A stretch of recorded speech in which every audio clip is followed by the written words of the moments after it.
पनवेल, नवी मुंबई, रायगड परिसरातील बातम्या पाहण्यासाठी आमच्या मी साक्षीदार या यूट्यूब चॅनलला सबस्क्राईब करा. नवी मुंबईतून एक धक्कादायक आणि हृदय पिळवटून टाकणारी बातमी समोर आली आहे.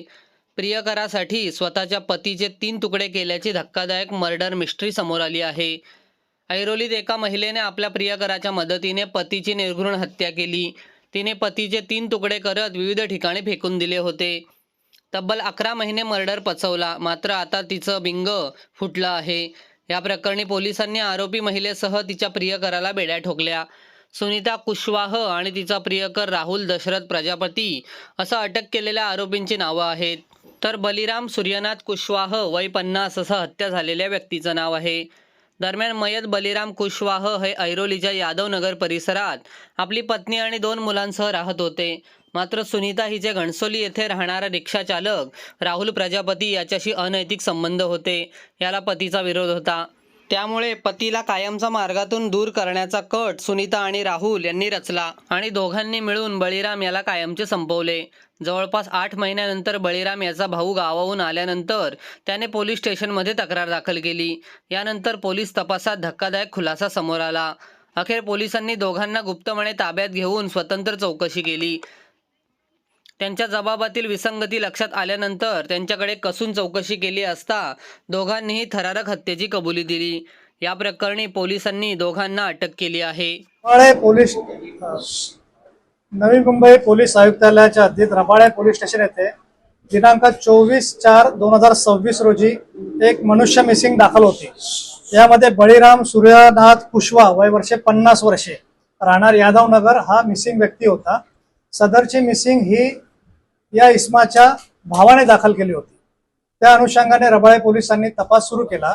तपासामध्ये असं दिसून आले की ही मिसिंग जी आहे व्यक्ती ती ऍक्च्युली 9 ऑगस्ट 2025 पासूनच मिसिंग आहे आणि त्यामध्ये तिच्या पत्नीने अद्याप मिसिंग दाखल केली नव्हती आणि ही मिसिंग भावाने दाखल केलेली आहे.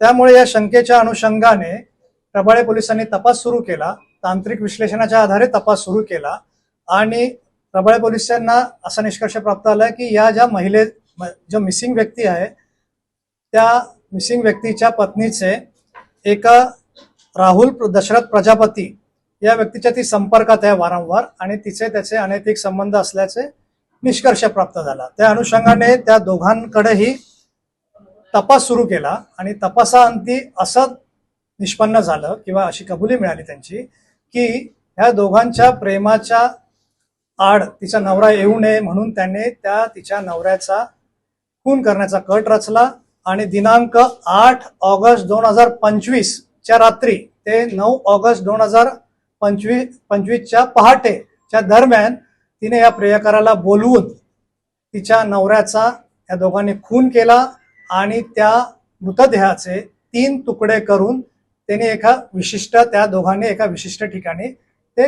फेकून दिले. आणि अशी बाब निष्पन्न झाल्यावरून रबाळे पोलिसांनी दिनांक 10 जुलै 2026 रोजी या प्रकरणी खुनाचा गुन्हा दाखल झाला. तो CR नंबर 263/2026 भारतीय न्याय संहिता 103(1), 238 व 3(5) अन्वये रजिस्टर झाला आणि आता या गुन्ह्याचा तपास रबाळे पोलीस पुढे करत आहेत. आरोपी यांना दिनांक 10 जुलै 2026 रोजी अरेस्ट करण्यात आलेला आहे आणि ते दोघेही आरोपी सध्या पोलीस कोठडीत आहे. रबाळे पोलीस त्यांच्याकडे अधिकचा तपास करत आहे आणि अधिकचे पुरावे प्राप्त करीत आहेत. ऍक्च्युअली तपास चालू आहे. तपासाधीन काही बाबी असल्यामुळे याबाबत काही डिस्क्लोज करता येत नाही. या प्रकरणी हत्या झालेली आहे आणि ती आता ह्या प्रकरणी अजून आरोपी कस्टडीत असल्यामुळे त्यांच्याकडे ह्या सर्व बाबींचा उलगडा करण्याचे आणि पुरावे प्राप्त करण्याचं काम चालू आहे. तर या प्रकरणी सर्व पुरावे प्राप्त झाल्यावर मग ते कबुली दिलेली आहे. 11 महिन्यापूर्वी याची हत्या झाली होती, परंतु मैताच्या भावाने ही फिर्याद दिलेली आहे. मैताच्या पत्नीने मिसिंगची तक्रार दाखल केली नव्हती. तर या प्रकरणी आता खुनाचा गुन्हा दाखल झाला असल्यामुळे हा आता उशीर झाला, त्याच्यामध्ये काय बाबी आहेत ह्या सर्व गोष्टींचा उलगडा इन्व्हेस्टिगेशन मध्ये होईल. याच्यामध्ये मिसिंगची तक्रार दाखल आहे 24/4/2026 आणि त्या अनुषंगाने मग आपण तपास सुरू केला होता. येण्यासाठी आपल्याला तपास करावा लागतो आणि एका निष्कर्षापर्यंत पोहोचावं लागतं. मग त्या निष्कर्षापर्यंत पोहोचल्यानंतर त्यामध्ये मग बाकी पुढच्या बाबी करून ह्या सगळ्या पुरावे थोडेसे प्राप्त करून प्राथमिक पुरावे प्राप्त करून आपण ह्या निष्कर्षाला आलेलो. ती तपासाधीन असल्यामुळे आता सध्या मला ह्या बाबीवर बोलता येणार नाही, परंतु पोलिसांनी खात्री करून म्हणजे या प्रकरणी गुन्हा केला. खुनाचा कट रचणे आणि खुनाच्या एक्झिक्युशन करणे ह्या बाबी सगळ्या तपासाधीन आहेत, त्यामुळे ते मला आता सांगता येणार नाही. तपास चालू आहे.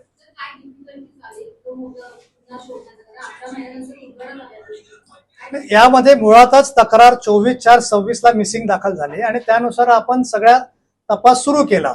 तांत्रिक विश्लेषण असेल, साक्षीदारांकडे घटनास्थळावर साक्षीदारांकडे विचारपूस, हे सगळं करत करत करत आपण फायनल कन्क्लुजनवर आल्यावर आणि कबुली मिळाल्यावर आपण तो गुन्हा दाखल केलेला भाग असल्यामुळे आपण त्याबाबत तपास चालू आहे. सर, 2 आरोपी मी तुम्हाला तेच सांगतोय की हे सगळे इन्व्हेस्टिगेशन मध्ये चालू असल्यामुळे इन्व्हेस्टिगेशनच्या बाबी मला आता डिस्क्लोज करता येणार नाही. हे पण आपण पुरावे नष्ट करण्याचे कलम लावलेले आहेत. आता त्यानुसार पुरावे गोळा करायचे काम आहे ना, हे आपलं चालू आहे. एकंदरीत तपास पूर्ण तपासाधीन आहे आणि लवकरच आपण यामध्ये जास्त पुरावे गोळा करू. हा, मैताला ती बायको आहे जी आरोपी आहे आणि त्यांना 2 मुले आहेत. घटनेच्या दिवशी ही मुलं देखील त्या बाईच्या बहिणीकडे म्हणजे मावशीकडे गेल्याचे तपासात दिसून आलेले आहे. तो रिक्षा चालक आहे तोच राहुल दशरथ प्रजापती म्हणून आरोपी क्रमांक 2 आहे. त्याला आपण अटक केलेली आहे आणि तो सध्या पोलीस कोठडीत आहे. अधिकचा तपास चालू आहे. ज्या तपासाधीन आहेत आणि या सगळ्या गोष्टीचा तपास सुरू आहे. आपल्याला प्रेस नोट दिलेली आहे.